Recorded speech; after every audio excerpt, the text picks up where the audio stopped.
Hi hello నమస్తే, welcome back to item media. ఈరోజు మనతో ఉన్నారు ఆంఫీస్ సర్టిఫైడ్ మ్యూచువల్ ఫండ్ డిస్ట్రిబ్యూటర్ అయిన పిఎస్ చంద్రశేఖర్ గారు. ఈరోజు ఎపిసోడ్లో మనం ఎస్ఐపి వర్సెస్ ఆర్డి ఈ రెండింటి మధ్య డిఫరెన్స్ అండ్ ఏది బెటర్ ఆప్షన్ అని తెలుసుకుందాం. నమస్కారం సార్. నమస్తే అండి. Sir, systematic investment plan versus recurring deposit సంబంధించిన డీటెయిల్స్ అనేవి ఈరోజు ఎపిసోడ్లో ఇవ్వాల్సింది కోరుతున్నాం. ముఖ్యంగా రెండింటి మధ్య డిఫరెన్స్ అండ్ ఏది బెటర్ ఆప్షన్ అనేది. సార్, ఇప్పుడు ఒకప్పుడు ఈ మ్యూచువల్ ఫండ్ ఇండస్ట్రీ గురించి అవేర్నెస్ లేదు, ఎవ్వరికి తెలియదు.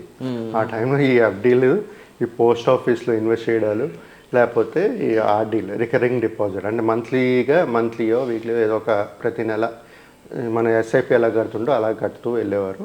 అది కూడా బ్యాంక్లో వేసేటప్పుడు ఏంటంటే అది కాంపౌండ్ ఇంట్రెస్టే. కాకపోతే ఇది కాంపౌండ్ ఇంట్రెస్ట్ క్వార్టర్లీ చేస్తుంటారు కాంపౌండింగ్. సో దీంట్లో ఏంటంటే సార్, ఆర్డీలో మనం వేసేటప్పుడు 7% రిటర్న్స్. మళ్ళీ అగైన్ సేమ్ ఇన్ఫ్లేషన్ దగ్గర ఉంది. మనకి వెల్త్ అనేది క్రియేట్ చేసేది, ఫ్యూచర్లో మనకు వెల్త్ క్రియేట్ చేయాలంటే this is not the instrument to replace. Sir, ఇప్పుడు ఇది తీసుకునేటప్పుడు మనం ఒక మ్యూచువల్ ఫండ్స్ తీసుకున్నాం. మ్యూచువల్ ఫండ్స్ స్లిప్ ఎస్ఐపి అనేది ఇదే ఆర్డీ విధంగా ప్రతి నెల ఒక అమౌంట్ అనుకుని ప్రతి నెల ఇన్వెస్ట్ చేస్తూ పోవడమే, సేమ్ కాన్సెప్ట్. బట్ అక్కడ డిఫరెన్స్ ఏంటంటే సార్, ఇక్కడ 7% వస్తుంది ఆర్డీ రికరింగ్ డిపాజిట్లో రిటర్న్స్ ఇంట్రెస్ట్. అక్కడ మనకి మినిమం 12% అనేది కనబడుతుంది ఆన్ యావరేజ్. అక్కడ ఏంటంటే గ్యారెంటీడ్ కాదు, ఇక్కడ గ్యారెంటీడ్, రైట్? సో సార్, ఇప్పుడు మన ఎగ్జాంపుల్స్ తీసుకున్నాం సార్. ప్రతి నెల ఒక 5,500 ఒక ఇన్వెస్టర్ ఆర్డీలో ఇన్వెస్ట్ చేసే పర్సన్ ఒక తర్వాత ఇప్పుడు ఆర్డీ ఇన్వెస్ట్ చేసేటప్పుడు 7% ఎంత వస్తుంది. తర్వాత ఈ సిప్లో ఇన్వెస్ట్ చేస్తే ఆయనకి 12% రిటర్న్స్లో ఎంత ఇన్వెస్ట్మెంట్స్ వస్తుంది. 5,000 ఇన్వెస్ట్మెంట్స్ అనుకుందాం సార్. దీంట్లో ఏంటంటే సార్, ఇప్పుడు 5,000 రూపీస్ ఎవ్రీ మంత్ వేసుకుంటూ వెళ్ళారు అనుకోండి సార్. దీంట్లో 7% రిటర్న్స్ తీసుకుంటున్నాం మనం. ఓకే, ఇది ఒక 5 years రిటర్న్స్ అనుకుందాం. 5 years ఇన్వెస్ట్ చేస్తున్నారు. వాళ్ళని ఈ 5,000 అనేది ప్రతి నెల ఇన్వెస్ట్ చేసుకుంటూ పోతే వాళ్ళ ఆర్డీలో పెట్టిన అమౌంట్ సార్ 3,30,000. అదేవిధంగా మనం ఎస్ఐపిలో కూడా ఇన్వెస్ట్ చేస్తున్నారు అనుకుందాం సార్.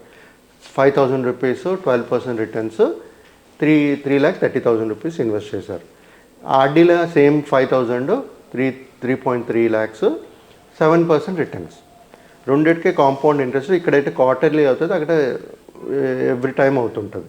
సో ఇప్పుడు చూసుకుంటే సార్, ఆర్డీలో ఇన్వెస్ట్ చేసిన అమౌంట్ 5,000 ఎవ్రీ మంత్ ఇన్వెస్ట్ చేస్తున్నారు 5 years, 7% రిటర్న్స్ చూసుకుంటే మన 3.3 lakhsది 3.96 చేంజ్ వస్తుంది సార్, 7% రిటర్న్.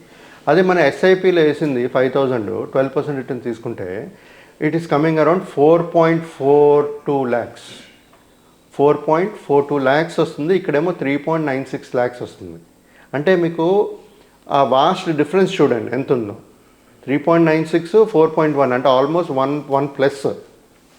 సో నేను చెప్పేది ఏంటంటే సార్, ఇది ఒక మళ్ళీ మనం ఇందాక మాట్లాడుకున్నట్టుగా పీపీఎఫ్ తర్వాత ఇదొక సిమిలర్ కైండ్ ఆఫ్ ఇన్వెస్ట్మెంట్స్. అది పీపీఎఫ్, ఇక్కడ ఆర్డీ బ్యాంక్ ఇచ్చిన ఒక ఇన్వెస్ట్మెంట్ ఆపర్చునిటీ. సో ఇది కూడా ఏంటంటే ఒక్కసారి మనం వేసేటప్పుడు మనం డబ్బులు అనేది లిక్విడిటీ అనేది ఉండదు. మనకి మళ్ళీ తీసేటప్పుడు మళ్ళీ ఒకవేళ తీసుకోవాలనుకున్నా తగ్గించేస్తారు. సో ఇలాంటివన్నీ ఉంటాయి సార్ ఈ ఆర్డీలోని. కానీ మ్యూచువల్ ఫండ్స్లో ఏంటంటే సిప్ ఏంటంటే మనకి ఎప్పుడైనా పెంచుకోవచ్చు, ఎప్పుడైనా ఆపుకోవచ్చు, ఎప్పుడైనా డబ్బులు కావాలంటే తీసుకోవచ్చు. ఈ రిస్ట్రిక్షన్స్ అనేది ఉండదు దీంట్లో. సో ప్రతి ఒక్కరూ ఏంటంటే ఒకవేళ ఇన్వెస్ట్మెంట్ చేయాలి అనుకునేటప్పుడు మనకు ఉండే ఆప్షన్స్ అనేది ఎక్స్ప్లోర్ చేయండి. ఇప్పుడు మనం మాట్లాడుకున్నట్టుగా ఇప్పుడు మాట్లాడుతుంది ఏంటంటే ఎస్ఐపి, ఆర్డీ. ఇందాక పీపీఎఫ్ కూడా మనం మాట్లాడుకున్నాం. పీపీఎఫ్ కూడా ఇంక్లూడ్ చేసుకుని చూడండి. మన కంపారిజన్ ఉంటే ఇప్పుడు ఎస్ఐపి ఉంది, ఆర్డీ ఉంది, పీపీఎఫ్ ఉంది, లేకపోతే ఈక్విటీ స్టాక్స్ కొనుక్కోవాల్సి ఉంది. ఇవన్నీ కంపేర్ చేసుకుంటే మీకు ఏది బెస్ట్ ఆపర్చునిటీ, ఎంత రిస్క్ తీసుకోగలరో, మీకు సమయం ఎంత ఉందని చూసుకుని దాన్ని బట్టి మనం ఒక ఇన్వెస్ట్మెంట్ స్ట్రాటజీకి క్రియేట్ చేసుకొని ఇన్వెస్ట్మెంట్ చేసుకుని వెళ్తూ ఉండొచ్చు సార్. మీకు ఈ వీడియోలో నేను షేర్ చేస్తాను సార్. ₹5,000 కడితే ఆర్డీఏ వాళ్ళకి ఎంత వస్తుంది, సిప్ ఎంత వస్తుంది మెచ్యూరిటీ వాల్యూ, దాన్ని బట్టి ఒక ఒక ఒక ఇన్వెస్టర్కి అర్థం అవుతుంది దేంట్లో పెట్టాలా అనేది మనం. So depending on those factors ఒక ఇన్వెస్టర్ డిసైడ్ చేసి ఇన్వెస్ట్మెంట్ అనేది ప్లాన్ చేసుకోవచ్చు సార్. ఇప్పటికీ ఆర్డీ పెట్టే వాళ్ళు ఉంటే వాళ్ళకి మీరు ఇచ్చే సజెషన్ ఏంటి? ఇప్పటికీ ఆర్డీ పెట్టే వాళ్ళు ఏంటంటే సార్, ఇప్పుడు వాళ్ళు ఫస్ట్ థింగ్ చూడవలసింది మనం age sir. Age, risk appetite. మనం మ్యూచువల్ ఫండ్స్లో ఇన్వెస్ట్ చేసేటప్పుడు ఒక థంబ్ రూల్ చెప్పాను నేను. 100 minus your age should go to డెప్ట్ fund and should go to equity fund and remaining should go in డెప్ట్ fund. Same concept. అప్పుడు ఏదైతే డెప్ట్లో పెడదాం అనుకుంటున్నారో అది ఆర్డీలో పెట్టుకోండి, అంతే, సేమ్ రిటర్న్స్ కదా. రిస్క్ అలాగే ఉంటుంది కదా. కాదు, లిక్విడిటీ కావాలనుకున్నప్పుడు డెప్ట్ ఫండ్లో పెట్టుకోండి. ఇట్స్ ఆల్వేస్ తీయలేం ఆర్డీ అయితే. సో తీయలేం. సో ఈ రిస్ట్రిక్షన్స్ అవాయిడ్ చేయడానికి concept of rule of thumb 100 minus your age should go to equity, remaining should go to డెప్ట్ fund. Simple concept. Investor to investor ఉంటారు సార్. అంటే ఇప్పుడు ఓల్డ్ థింకింగ్ ఉన్నారనుకోండి, పాతకాలం ఇంకా బ్యాంక్సే సేఫ్, ఆ పోస్ట్ ఆఫీస్లే సేఫ్, అక్కడే చేయాలి ఇన్వెస్ట్మెంట్స్ అనుకున్న వాళ్ళు వీ కెనాట్ అవాయిడ్.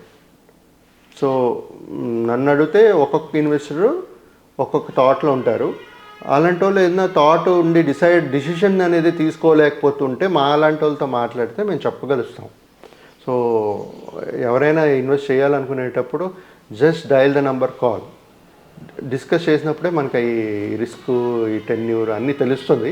దాన్ని బట్టి మేము బెటర్గా మంచిగా సజెషన్ చేయగలుగుతాం. అంటే మీరే చెప్తుంటారు చాలామంది ఈవెన్ 50+ ఉన్న వాళ్ళు, నియర్ టు 60 ఉన్న వాళ్ళు కూడా ఇంకా మ్యూచువల్ ఫండ్లో పెడుతున్నారు, అంత అప్డేట్ అయ్యి ఉన్నారని.